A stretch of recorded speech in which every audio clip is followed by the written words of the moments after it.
general manager and editor of our local newspaper. We're very happy to have him.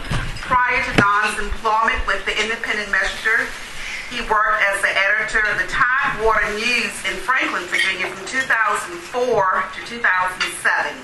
And shortly thereafter, he began working as assistant editor of the South Hill Enterprise. While being in Southside, Virginia, Don has worked for several newspapers in Norfolk and Smithfield, Virginia. He also worked as a reporter of the Sandusky Register in Sandusky, Ohio. He's a native of Toledo, Ohio. Don first came to Virginia by way of the U.S. Navy, where he worked as a photographer and a photojournalist while being stationed in Norfolk. He became a permanent resident of Virginia through the marriage to his wife, the former Nelda McGee, a resident, a native of Richmond, Virginia. He met Nelda in Virginia Beach, and they got married there, and now they reside here in Emporia on Hicksford Avenue. We're very glad to have you here, Don, to share some information with us as what's going on in the newspaper industry. Thank you, Hello. My apologies. I've been here for almost 5 years as the editor and general manager of the Independent Messenger, and this is my first luncheon with the Chamber, where I wasn't actually covering something. And it's not for lack of care and concern for anything that the Chamber's doing. I think throughout the years that I've been here, you all may be pretty well aware, or I hope that you feel that way, that we are active supporters of Chamber events, Chamber activities, and anything coming down the pike from the Chamber that you want in the newspaper, we're going to find a way to get it into the newspaper. But anyways, my problem is you have your luncheons on Thursday, and that's when I'm putting the weekend newspaper together. And excuse me, one of the worst things about my job is I tend to be super glued to my desk more than not, so I don't get out much. So anyway, sorry about that. How many folks here are not natives of the area? Okay, well, let me give you a little bit of history. You folks who are natives are pretty well aware of what the Independent Messenger has been throughout the years. We are, according to the Independent Messenger, it's been published, so it's got to be true. It might be mistaken, but it's got some truth in it. We are 116 years old this year, which I'm sure marks us at least as one of the oldest enterprises in Emporia and Greensville County. I'm pretty pleased to be a part of that organization.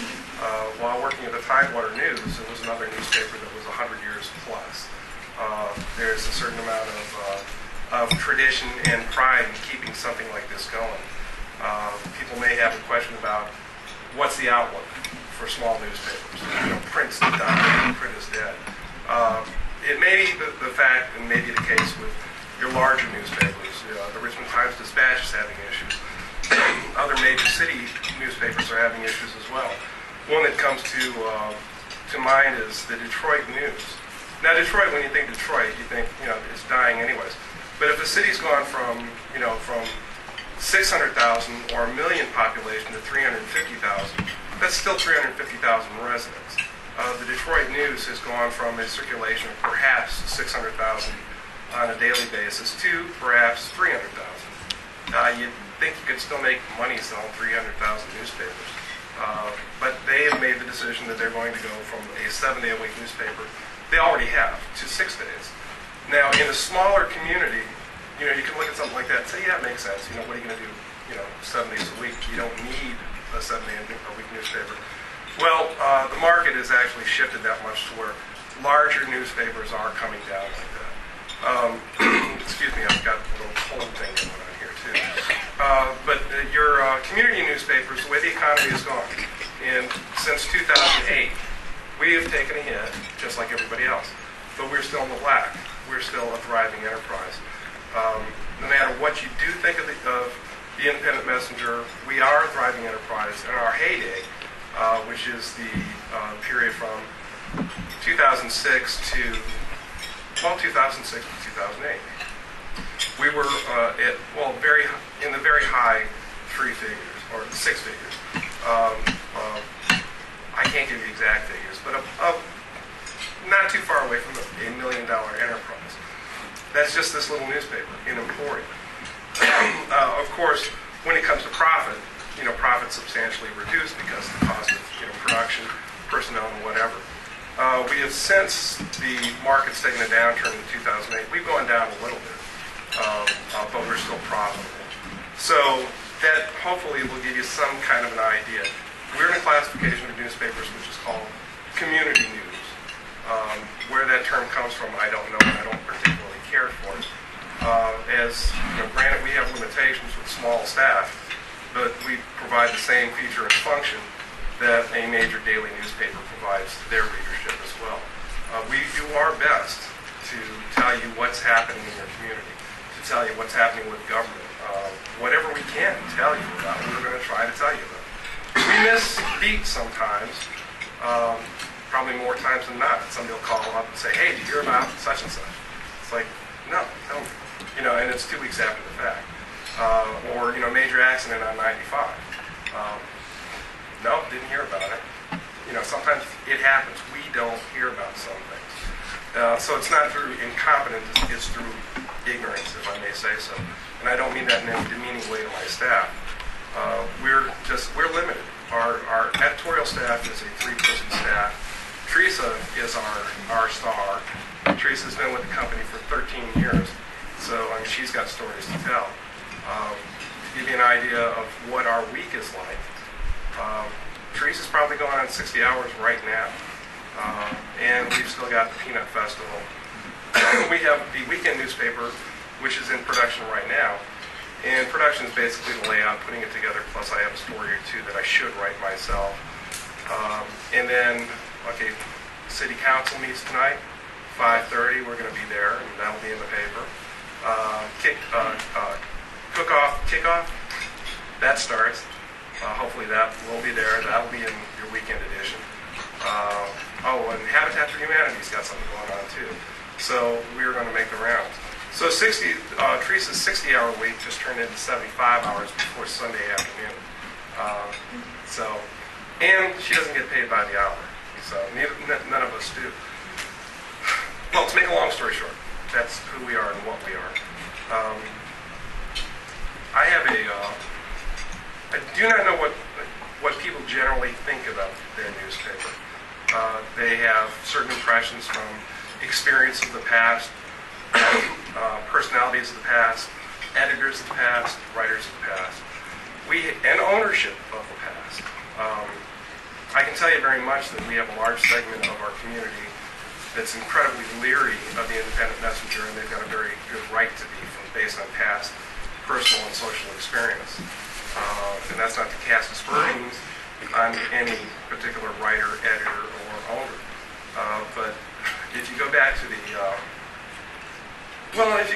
earlier part of the 20th century, we may have had an editorial slant that literally flipped off half of our population. And I hate to say it that way, but people have long memories. My neighbor, Bob's Dodd, everybody know Bob's. She's 93 years old this year. And one of the great things about her is she pretty much knows the total history of my house. So the house has been there for 63 years, or 60 years, and she's been there for just short of that. And but people have long memories. They remember what happened in 1950. They remember what happened in 1964. They remember a newspaper article they read in 1957. And I pretty much catch some flack for that, which is fine. But one of the things that I do try to instill in folks is I'm open to anything. I don't have time enough to be the investigative reporter. If it presents itself, and I do it, I'll do it. But what we do is since I've been there at least, I don't know what the past history's been, is what happens is what we're going to tell you about. If it happens at City Council, we'll tell you what happened, we'll tell you who said what, and you make your own determination. If somebody is going to send me a letter to the editor, I'm going to run it unless it's pretty, outright derogatory. I like to say I would run it refuse to run it if it was obviously wrong. But that's my opinion. But if somebody calls somebody certain names, we'll hold it. My attitude is, my newspaper is not my newspaper, it's your newspaper. And that's the community's newspaper. I haven't been clear enough, I guess, with that because part of our company policy, the newspaper is owned by Walnut Publishing, which is a small publishing company that runs 15 newspapers across Southside Virginia and North Carolina. Their policy is pretty much no editorial content coming from me, but does in the sense of my opinion. However, if you've got an opinion you want to share with your neighbors, I'll make it a point to put it out there. So you won't hear me taking a side one way or another about any issue or any politician or any situation. However, if you've got an opinion about it, I want that. I'll publish it. I find that that's one of those things that's better said than a reality, because most people, it's kind of like, I'll tell Steve what I think about something, but I don't want my neighbor to know about it. So I find that's a little bit of an issue. Give you a quick rundown again. I guess the newspaper is 116 years old. One of the more colorful folks who's owned the newspaper is Carrie Flight. Anybody remember Carrie? Anybody? Okay. He was a colorful individual with Fly. but it's spelled Flight. Yes, Fly, Carrie Fly, who actually owned the house two doors away from where I currently live, which makes Mrs. Dodd happy because she was bookended by two newspaper people, so she liked that. He was a very colorful person. I obviously didn't know him, but looking at his reading, his writings, pretty interesting. Carrie was, not Carrie, but every owner of the newspaper up until the 1990s ran the newspaper and put their own mark on it. It was truly a community newspaper. It was owned and operated by somebody here. And I'm not saying that, I can't cast aspersions about, my ownership with it being owned by, a company. But there's a difference in ownership. Previous to the Independent Messenger, I worked for the Tidewater News, which was owned by a single individual, Haynes Byerly. Now, have any of you had the pleasure of meeting Haynes Byerly? Okay, Haynes, I was his last editor before he sold the newspaper to Boone Publishing. Haynes had a little bitty empire. He had 8 or 9 newspapers across the country, or across the South Side. And Haynes was a newspaper man, but he was more of an advertising, person. Haynes was concerned about how much money he was going to make with every issue, so he didn't pay much attention to what I did as his editor. Although he never smacked me down for it either, I felt pretty free about it. The Tidewater News, and even with that, there was that sense of ownership, and it's a biting little newspaper. It's carried out in a certain tradition. It's a good newspaper, but it's a snappy one. Basically, it's like our current policy is I'm not going to write an editorial. Over there, however, if something struck my fancy about something, I would write an editorial. And I can be pretty mean in print. I can, but so anyways, it's kind of a good thing that I don't. To me, it's kind of like I understand the policy that we have. It's a good one in that we're not telling you what to think. But at the same time, if you've got an opinion that needs to be put out, I'm not the one who's going to do it. And I got to wait for somebody from the community to bring it up. So that's much to my chagrin as an editor that I don't get that kind of feedback. I guess this is kind of a roundabout part of the conversation. That no matter what people think about the newspaper, and I really hope that people don't think this is an amateurish attempt at something. We are 116 years old. In one way, shape, form, or another, this newspaper will be here 116 years from now. We might not be a newspaper, but we will be a news organization. 100 years from now, somewhere, whether it's a library of Virginia or whether it's the Independent Messenger's offices, somebody can walk in here and touch this newspaper 100 years from now. I take a great deal of pride in that. In my life, there's not a lot of legacy in my life. My life is what I have done. I leave no children behind. It's my work and my works. Professionally speaking, good or bad, professional, to the point, or not. I'm leaving this behind. 100 years from now, Teresa's work, my work, is going to inform somebody doing some academic work. So, contrary to what some people may think, in any casual discourse about their news organization, we take it as seriously as we can. We do it as well as we can, and it is a legacy. Hopefully, my desire is that I'm actually fulfilling a public service role that the community appreciates and can see. My job, and my job here today, is a little bit of outreach too. It's not just introduction, but a lot of people don't think twice about this. Some of you already know. Give me a phone call and I got your story. I'll work with you to publicize whatever it is you want out there. It's your newspaper, it's the community's newspaper. And I'd like to reiterate that I'm willing to jump on anything as far as to get the news out. Doesn't have to be bad news, just anything. You got employees who are doing outstanding work. We'll find a way to highlight what they're doing. You got somebody with an interesting hobby, whatever it might be, an interesting passion. We'll find a way to make that work. I kiddingly say to people, my desire is to get everybody in Greensville and Emporia in the newspaper at some point. And one would think that that's easy enough to do with a population of what are we, 15,000 total? with Emporia, but if you the broader community, everybody, you would think that'd be easy enough to do. But how many times have you walked into Walmart and you don't recognize a soul, standing around you? I've always been amazed about that. You can walk into Walmart and not recognize anybody, but there are so few of us here, really. 5,000 folks. Of course, you have them at every level. So, anyways, what else can I tell you? Okay, I've covered community newspaper. Like I said, it's a sore spot with me. We are quaint in other people's eyes.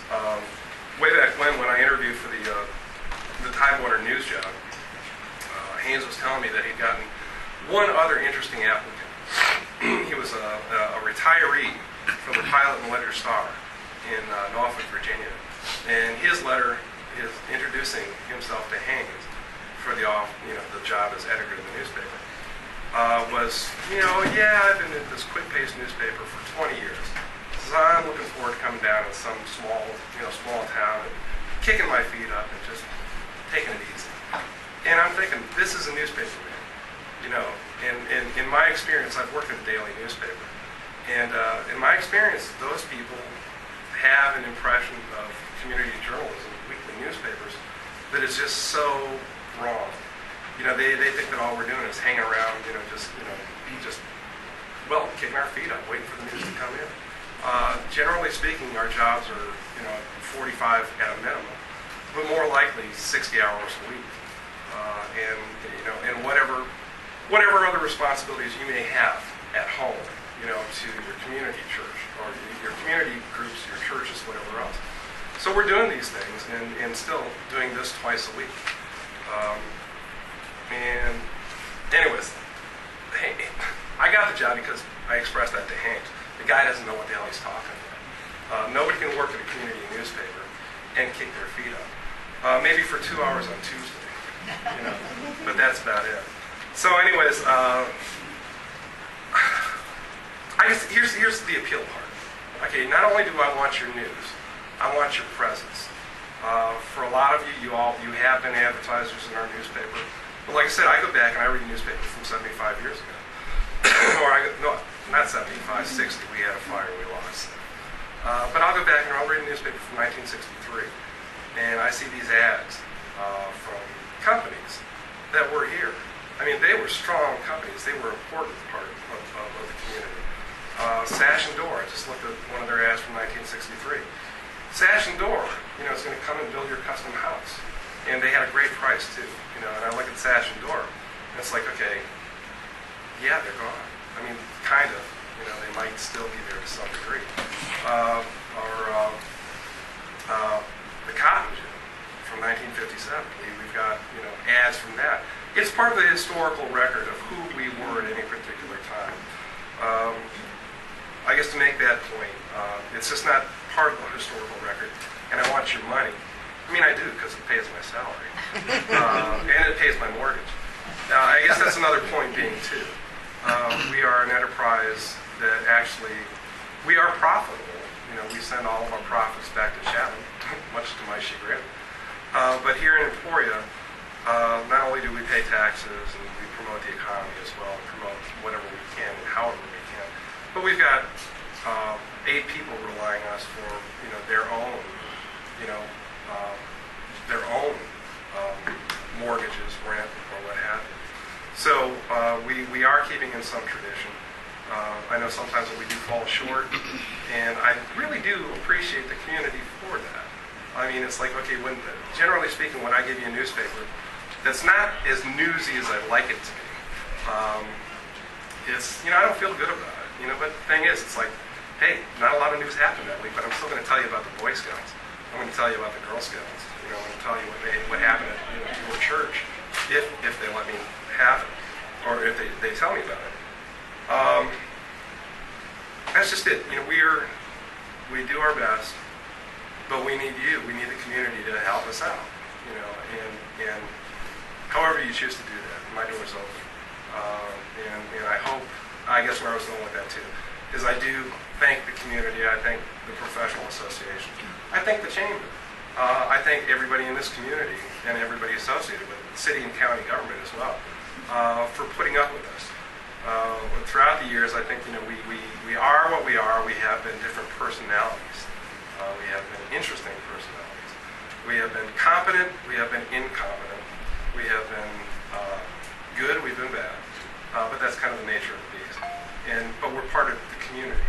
I mean, I don't have anybody running into my office after I print one of these things, wanting to snack the heck out of it. So I do appreciate that. Even though I know from time to time I give them the opportunity. I guess that's pretty much it. Would anybody anybody got any questions for me? I mean, I can go on forever. Not questions, just a statement. Don, I appreciate it. Thank you for the work that you do. Commend you guys for pretty much any time I said Don anything on projects, community development work. Yes, we support the paper through public notices, but anytime I'm looking to get some information out on a public meeting, update on one of my projects, it's always in the next issue of the paper. So I thank you very much for that. That's it. Well, one of the things is we do try to be as responsive as we can. But way back when I heard a phrase, and I use this, some of you may have heard me say it. I literally know what it feels like to be a one-legged man in a butt-kicking contest. I do. I mean, that's what I've been doing for 8 years now, and it's just amazing because it's like my life is a treadmill, and that's not a complaint. That's my circumstance, and I do enjoy it. But at the same time, it's like, okay, what's up next? And this isn't every day, of course, because it's like there are those days in August where everybody's gone. The schools are closed, and it's like, you can always count on the schools for something. Nothing better than a nice picture of some kid doing something. But so every now and then we do have those doldrums. But generally speaking, the nature of the beast is, of course, profit for the ownership. So you do the best you can with what you got, and what you got sometimes is it's a work in progress. I remember a couple of years ago I had an individual that was energetic, well-intentioned, spirited, but couldn't write his or her way out of a paper bag. And this is the nature of the beast. You get young writers who can or cannot write sometimes. And based on decisions, by somebody else. This is, a corporate decision. And the bottom line is the bottom line in this business. business, you hire people who are willing to work for next to nothing, and then graduate, move on to their next big assignment. And next thing you know, 15 years later, they're working at the New York Times. I believe we've had at least one writer in the history of this newspaper that has actually gone on that way, but it escapes me. So anyways, these are the type of things, I mean, sometimes I come into work, and think, damn, if everything was working, if all the pistons were running right, we'd put out one bitchin' little newspaper. But the problem is, it is what it is, and you work with the talent you have. And way back when I was in the military, which actually spoiled me, for a thought process.